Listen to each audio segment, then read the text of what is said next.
warahmatullahi wabarakatuh. Halo semuanya, perkenalkan nama aku Arini Fitria Nurfadilah dengan NIM 2384241 dari kelas 6C.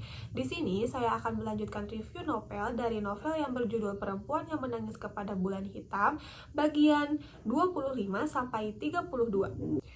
Cerita diawali dengan Maggie yang sudah berada di bandara dan dia pun akan terbang ke Kupang bersama Mama Mina atau owner dari Gema Perempuan dan juga suaminya.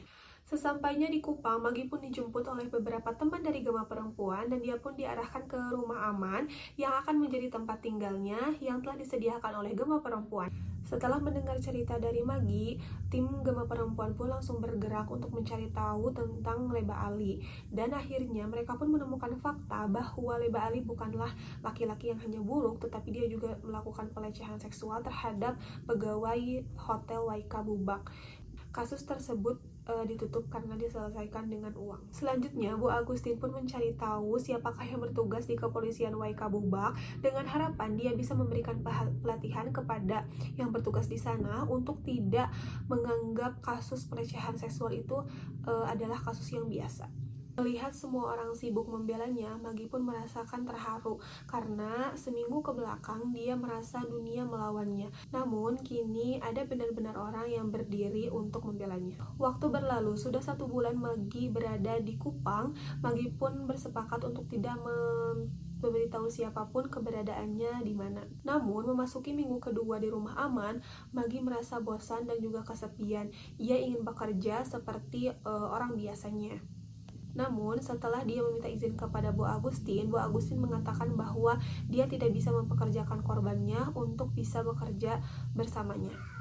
Namun, tak lama kemudian, Maggie pun mendapatkan tawaran bekerja di Soe. Dan Maggie pun berpikir bahwa keputusan ini tidak mudah bagi Maggie. Dalam waktu singkat, ia harus mengalami banyak perpisahan. Di Soe, Maggie mulai menjalani hidup baru. Ia perlahan terbiasa dengan lingkungan baru dan bekerja bersama para petani, khususnya petani perempuan. Di sana, ia belajar banyak hal dan mulai menata kembali hidupnya. Namun, suatu hari, Maggie pun mendapatkan kabar dari Dangu bahwa ibunya sakit. Ia kemudian meminta saran kepada Bu Agustin tentang apa yang sedang dia alami. Dan beberapa waktu kemudian tim Gema Perempuan datang langsung ke rumah Maggie di Sumba untuk menyampaikan kondisi Maggie. Saat itu ibunya Maggie sangat khawatir tentang apa yang terjadi kepada Maggie. Ibunya pun bertanya-tanya tentang bagaimana kabar Maggie. Selain itu, Maggie juga menitipkan surat untuk ibunya. Namun, suasana berubah menjadi tegang ketika ayah Maggie datang dan langsung memarahi tim Gema Perempuan karena menuduhnya mereka sudah menyembunyikan Maggie. Selanjutnya, Bu Agustin pun langsung mengabari Maggie dan menceritakan tentang apa yang terjadi di rumah orang tuanya. Mendengar hal itu, Maggie pun merasa sedih, tetapi ia tetap mencoba kuat.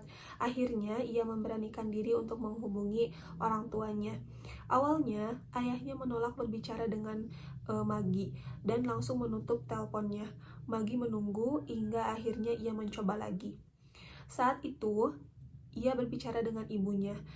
Ibunya meminta Maggie untuk menelpon ayahnya dan juga meminta maaf. Dan Maggie pun memutuskan untuk menghubungi ayahnya. Dan ketika akhirnya ia berbicara dengan ayahnya, percakapan itu justru menjadi semakin menyakitkan. Ayahnya menanyakan kapan Maggie akan pulang, dan Maggie pun menjawab bahwa dia akan pulang jika ayahnya berjanji untuk tidak menikahkan dia kepada Leba Ali. Sayangnya, ayah dari Maggie bersikeras untuk menikahkan Maggie dengan Leba Ali karena dia mengatakan bahwa tidak ada lagi laki-laki yang akan mau dengan Maggie. Menolak lamaran adat adalah sesuatu yang dianggap pamali. Ayahnya pun berkata bahwa Maggie lupa kain, lupa kebaya, yang artinya orang yang sudah melupakan adat serta budayanya. Di akhir bagian ini, Maggie mulai mengingat masa lalu, bagaimana dulu ia adalah anak kebanggaan ayahnya, namun sekarang semuanya terasa berbeda. Di sisi lain, ayah Maggie juga sebenarnya tidak ingin kehilangan Maggie. Ia hanya terjebak dalam pemikiran dan adat yang ia yakini. Itu dia review dari bagian 25 sampai dengan 32. Mohon maaf apabila ada kesalahan. Wassalamualaikum warahmatullahi wabarakatuh. Terima kasih.